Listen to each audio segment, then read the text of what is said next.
Hello everyone, in this video we're going to be taking a look at an article from the Associated Press written by Eric Talmadge that was published on the 9th. Now, I love how the establishment, dying legacy media is trying to spin the whole situation with Kim and Trump getting together to talk. It's fucking hilarious because the whole reason why this was brought about is because Trump put him in a situation where you got Kim going, oh shit, I can't pull the shit that I've been pulling and get away with it. This guy fucking crazy. And it's literally more like Crazy Like a Fox, but Kim's going, oh shit, he crazy, he gonna fuck me up. And that's what led to this. But see, they're trying to spin that fact. They're trying to spin the fact that this olive branch put out there by Kim happened after China started shitting purple Twinkies over the whole tariff situation on steel and aluminum, which was one of the only ways to get China to go, oh fuck me, yeah, we maybe should start working with Trump or we're gonna get fucked. And they're literally just trying to make this out to be a totally different situation. They're trying to make it sound like, you know, Trump ain't going to be able to handle this when he basically bitch slapped Kim around to get him to the point where he's begging to talk to Trump. Oh, this is so pathetic. It really is. You guys are so desperate, it's not even funny. I mean, we can smell the desperation from over a mile away. So President Donald Trump and North Korean leader Kim Jong Un are planning a summit. What could possibly go wrong? The two countries haven't had significant high-level talks in years, and as White House Press Secretary Sarah Huckabee Sanders emphasized, a meeting between the two leaders themselves could be the fastest way to turn around what has become an increasingly dangerous impasse. Now here's the funny thing. The last time there was high-level talks was basically Democrats, and they helped Kim with his fucking nuclear program. Every time there's been high-level talks prior. Okay? North Korea is made out like a motherfucker on this one. Okay, the Clintons. Oh, we're going to give them nuclear reactors. They're for power generation. But yet these particular nuclear reactors these GE nuclear reactors that the Clintons said, that President Clinton said, we're okay, hand them over. One of the convenient byproducts of them is the production of enriched fissionable material, as in weapons grade, you know, plutonium or uranium. I don't know in these particular reactors, but that's what they were designed for. Power generation was the byproduct. The enriched material was the actual product of what these reactors are intended for. And that was what happened with the high-level talks prior. So, yeah, screw you, Associated Press. So a lot could go right. It's a bold, audacious, and potentially groundbreaking gambit by both leaders. I love that spin. No, it's Kim shitting himself going, oh, fuck me. I ain't going to be around much longer. He get elected for another term, and I'm definitely fucked. That's what's going on there. But yeah, you're going to spin it. But if Trump doesn't play his cards wisely, and if his decision to accept Kim's summit offer was as hasty as the details out in public now suggest, he could risk unnecessarily elevating Kim's global status, setting up diplomatic breakdown, and rushing other, possibly military action to make up for it. How fucking so? I love this talking out of your ass here. Because even if he did take it hastily, okay, regardless, just because he accepted, was he supposed to go, oh no, and let him fucking stew? He's let the little fucking midget stew. For fucking months now, for several months. And taking the offer hastily, Kim's going, oh yeah, we talk. Do you want to talk? Trump just kicked back and went, yeah, why not? That's hasty? Okay, sure. The AP asked 3 experts what they believe are the major pitfalls ahead. Here are their thoughts. Optics and expectations. Summit skeptics generally cite the problem of legitimacy as a main concern. For Trump, one big trap could be the optics. Does he really want to stand shoulder to shoulder with the leader his administration has denounced as brutal, ruthless, as a brutal, ruthless dictator who can't be trusted? What message does that send? What if Kim insists the summit be held in North Korea's capital? Okay, first off, you know that none of that's going to happen. Yet, you're hoping the dumbed down masses that you're still trying to friggin' brainwash into believing bullshit are going to buy this. Okay, first off, any talks, okay, involving the United States are probably going to take place at the 38th parallel because the ceasefire that we signed at the armistice, okay, when we signed to stop, fighting in the Korean War, the Korean conflict, however you want to look at it, it says that we have to meet there. So no matter what, that little tin pot dictator going to be like, oh, even if he wants to say, oh, we meet in North Korea capital, Trump goes, no, fuck you, we're meeting here. It's neutral ground. And you think he isn't going to want to meet? You don't think Kim, when he's shitting himself right now, is going to bend over backwards on what Trump wants to do? Are you kidding me? He literally brought him to his knees. Freaked him the fuck out. Turned him into a scared little bitch. And you think that Kim's going to dictate? I don't think so. Kim isn't inviting Trump to relinquish his nuclear weapons. He's inviting him to be treated as an equal to the United States of America, a goal sought by every Kim since North Korea began its nuclear program, said Vipin Nguyen, an associate professor of political science at the Massachusetts Institute of Technology, who specializes in nuclear non-proliferation and Asian security. Well, you're talking out of your fucking ass, because this has nothing to do with what you're trying to claim here, okay? He is not being... Kim is more concerned with saving his fucking ass than being looked at as an equal. Okay, anyone with an IQ higher than a fucking parsnip should be able to see that. So I would think you would be able to see that. But, I don't know, maybe you get Trump derangement syndrome. Maybe you're a fucking leftist. I mean, you are from Massachusetts and shit, but... yeah, I mean, you're just not seeing that. He said another big point is that while it's not necessarily so hard to simply set up a summit, going from no contact at all to the contacts at the highest level in such a short span of time, the summit is supposedly to take place before May, can make it hard to gauge what accomplishments are realistic and what isn't. That's bullshit. That is complete bullshit. Because all you need to do is just lay shit out, which Trump is that type of person, and go, this is what we want, and go from there, okay? And he'll get shit done, because that's what he's been doing. I mean, this is hilarious. Trump will want North Korea to commit to complete, verifiable, and irreversible denuclearization right then and there. Nang said, it won't. The North will want the U.S. to commit to ending the hostile policy in totality. It won't. Both sides will walk away with nothing. This is complete bullshit. This is complete bullshit because he's trying to act like Kim is coming from a position of strength.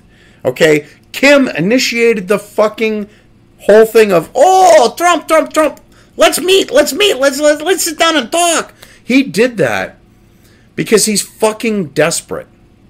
He knows he's fucked, and he's grasping at whatever he can to try to fucking save his own sorry little ass. And I use the little figuratively because he's a fat little midget fuck. So, I mean, this is fucking hilarious. Doing the homework. The White House says the seemingly sudden decision to hold the summit reflects Trump's bold shoot from the hip style. But Suzanne DiMaggio, who helped facilitate the first official discussions between the Trump administration and North Korean government representatives in Oslo last year, said she is concerned the apparent lack of lower-level groundwork that usually paves the way for summits could cause big problems. Translation. she's worried about her fucking job, okay? Because, oh no, we gotta have the middlemen. No. It used to be, leaders used to talk to fucking leaders directly. There wasn't this middleman shit. And it's created this whole environment where people like DiMaggio here, okay, have eked out a career. And there's no need for it. I mean, you can have ambassadors and negotiators and things like that, but you don't need this middleman bullshit that this person is trying to push here. DiMaggio of the Washington-based New America Foundation, well, that explains a lot, directs what's called the Track 2 channel of unofficial talks between the U.S. and North Korea, and is one of the few Americans with experience talking to and negotiating with the North. So basically you feel threatened. Gotcha. Engaging an adversary with whom we have scant communications over many years presents especially difficult challenges, she warned.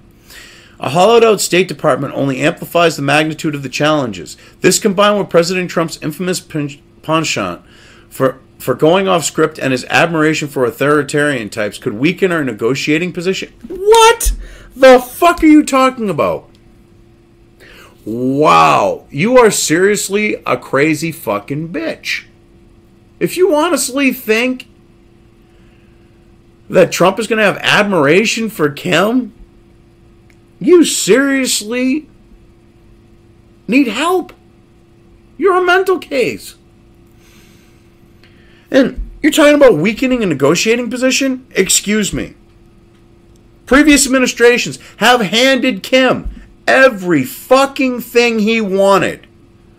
Trump is the first president in a long time that said to Kim, like a parent would say to a child because he's acting like one, no. But, no. But, no. And then he goes, I want to talk to you. Well, can we work on this like adults? And Trump goes, okay, we can talk. And you're trying to spin that into a fucking situation to make it sound like Trump's going to fuck it up. This is disgusting. The summit announcement comes as the U.S. still has no ambassador in South Korea. Joseph Yun, the U.S. Special Representative for North Korea, and one of America's most experienced North Korean experts, recently retired. Okay. Shouldn't matter. Government can run without those people. Adam Mount, a senior fellow and director of the Defense Posture Project of the Federation of American Scientists, said North Korea could put a reasonable deal on the table that Trump feels unable to accept. That could lead other regional players, particularly China, to decide that Pyongyang is not the problem. Wow.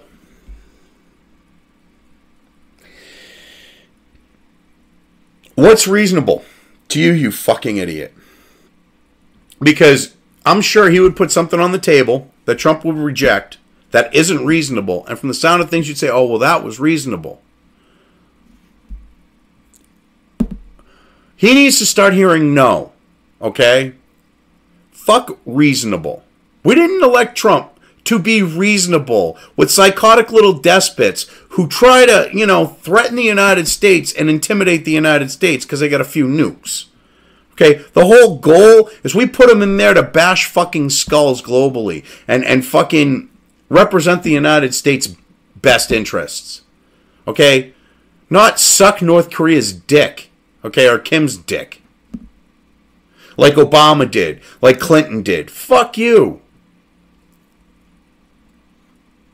Unfortunately, he said this possibility is made easier by accepting the invitation prior to the customary staff work that usually precedes a summit.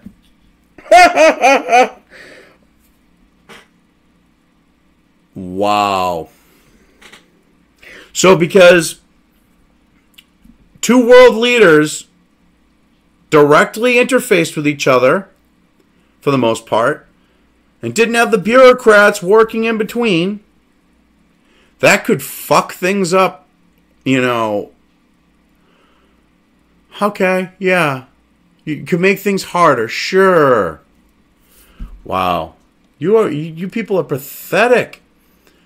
Jesus Christ. Avoiding a flameout. Even without major game-changing breakthroughs, simply establishing a viable channel of communication and a baseline relationship can make it easier to diffuse future tensions before they get out of hand. What? So, this is just funny.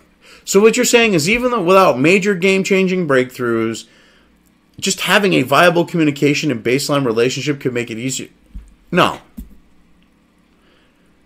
Because when the Clintons tried for that better relationship, it didn't fucking diffuse shit.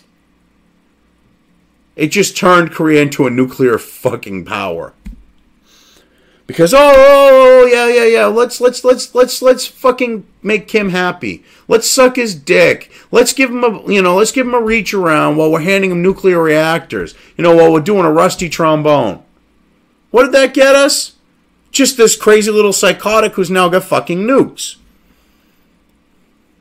Because they were trying to establish a viable channel of communication doing that, and a baseline relationship doing that. And it fucked us.